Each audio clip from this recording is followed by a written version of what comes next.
Et vers 15 heures par les réseaux sociaux, l'ambassade de France à Moroni publie une note verbale confirmant la positivité de M. Hassani Ibrahima. Dans ce document, les détails précisent que M. Hassani Ibrahima, âgé de 51 ans, né le 2 février 1969, a habité à Singani pendant 40 jours. Ça signifie que beaucoup de monde a été contaminé. Pourquoi l'ambassade de France s'est mêlée dans une affaire de santé publique? C'est intéressant. Le problème n'est pas que l'ambassade s'est mêlée dans une affaire de santé publique. Nous travaillons en étroite collaboration avec l'ambassade, nous travaillons en étroite collaboration avec les autorités françaises. Nous avons signé des accords de partenariat, mais le problème qui se pose, c'est que je pense que ce sujet a été déplacé parce que c'est un Français qui est à Mayotte. Mayotte, c'est un territoire comorien, mais qui est administré par la France. Et que, que l'ambassade nous adresse une note verbale pour nous dire que telle personne est infectée. Je crois que tous les jours, on recevra d'autres notes verbales. Et puis là, j'attends à ce que la situation soit régularisée parce qu'il y a plus de 250 cas à Mayotte confirmés. Que l'ambassade nous envoie régulièrement des notes verbales. Ça, c'est une affaire franco-française. Pourquoi nous adresser une note verbale? C'est la première des questions. La deuxième, par rapport à ce que vous avez dit, c'est vrai, nous avons une coopération, nous avons une collaboration, nous avons signé des accords dans le domaine de la santé, mais je crois que il y a des canaux appropriés pour transmettre les informations. Et ces canaux appropriés, que je sache, ne sont pas des notes verbales, et des notes verbales lesquelles, comme vous avez vu, ont été largement publiées à travers les réseaux sociaux. Que je sache, la diplomatie que j'ai apprise, mon premier maître c'est Boutros Ghali, je sais qu'une note verbale, c'est un document qui est adressé au ministère des Affaires étrangères par une ambassade ou bien une organisation internationale, et vice-versa. Donc aujourd'hui, que la note soit publiée ou bien adressée à d'autres départements ou bien à la société civile ou à travers les réseaux sociaux, je pense que là, il y a manquement dans la diplomatie. Nous avons eu connaissance d'un email adressé au ministre de la Santé, Mme Lubiakout Atoumani. Dans ce mail, le surnommé Abidjan est prénommé Ibrahima au lieu d'Ibrahim. Sa date de naissance est de 7 juillet 1969 au lieu de 2 février 1969. Quelle incohérence, qui dit vrai exactement? Là, je pense aussi que ce n'est pas à moi de vous poser la question et ce n'est pas à moi de répondre. Là, vous parlez d'une note verbale qui émane d'une ambassade, d'une chancellerie française, et vous parlez aussi d'une correspondance qui émane d'une autorité française à Mayotte. Donc, comme je l'ai dit dès le départ, tout ce que nous vivons, c'est vraiment du théâtre. Tout ce que nous vivons, c'est un peu, ça me rappelle un peu Conseil de sécurité, le débat ou le discours de Colin Powell disant que l'Irak disposait d'armes de destruction massive. Il vient au Conseil de sécurité avec des preuves. Et heureusement qu'en France, il n'y a pas que des personnes comme Mme Voynet. Il y a Dominique de Villepin qui a prononcé un discours. Pour la première fois, j'ai vu le Conseil de sécurité applaudir une personnalité.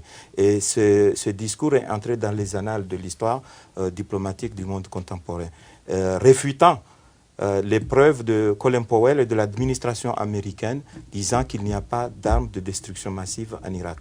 Le résultat, c'est quoi? Il y a eu l'invasion en Irak, mais est-ce qu'on a trouvé les armes de destruction massive? Non, il n'y a pas eu d'armes de destruction massive. Donc, c'est ce que nous vivons aujourd'hui.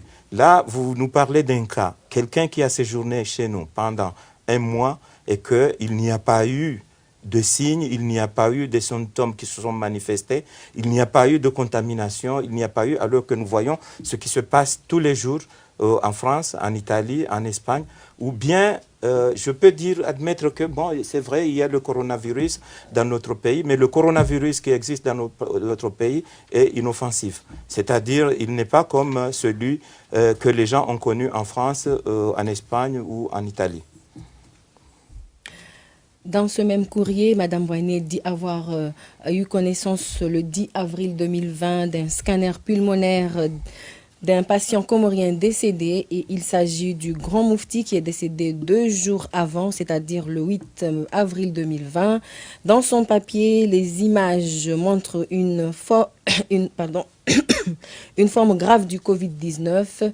Ça veut dire que le grand moufti est mort du Covid-19, monsieur le ministre, d'après ce papier?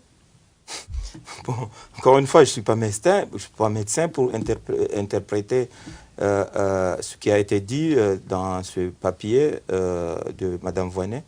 Mais pour revenir au cas d'Ibrahim Hassan, à l'heure où on vous parle, il est chez lui. Il est chez lui. Donc, en moins de 2 heures de temps, maintenant, il est rétabli et puis il est chez lui. Donc, je vous ai dit que c'est du cinéma. Ça, c'est... S'agissant du cas du grand moufti, j'ai eu une pensée au président français François Mitterrand, qui disait un jour que le respect des vivants est lié au respect des morts. Ce principe fondamental doit être respecté plus fermement que jamais au moment où se développent de nouvelles et dangereuses tentatives d'exclusion et de discrimination. Ça, c'est François Mitterrand.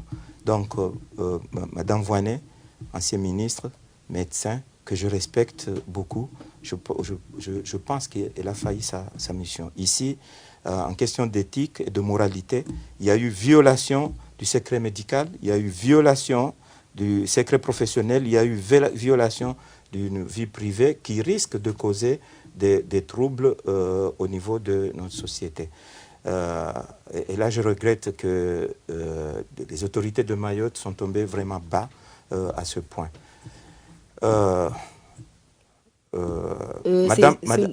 Madame Voynet, qui a fait cette déclaration, une déclaration que j'estime déplacée, mais pourquoi elle n'a pas fait une déclaration par rapport à ce qui se passe à Madagascar, par rapport à ce qui se passe aux Seychelles, par rapport à ce qui se passe à Maurice?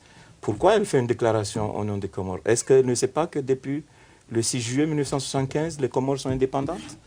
Et que s'il y a eu un cas ici, il revient peut-être au comité scientifique ou à notre président de faire la déclaration comme dans les autres pays. Mais ce préfet, il est né des derniers pluies ou comment? Il n'est pas au courant que nous sommes indépendants? Je pense que Mme Voynet, qui est en poste à Mayotte, aurait pu se taire et profiter de sa période de pré-retraite, profiter du soleil et de l'océan Indien et des plages de Mayotte, au lieu de se mêler dans des histoires qui ne la concernent pas. Merci, monsieur le ministre. Les agents de la direction de santé au niveau de Moali ont entamé ce jeudi une tournée de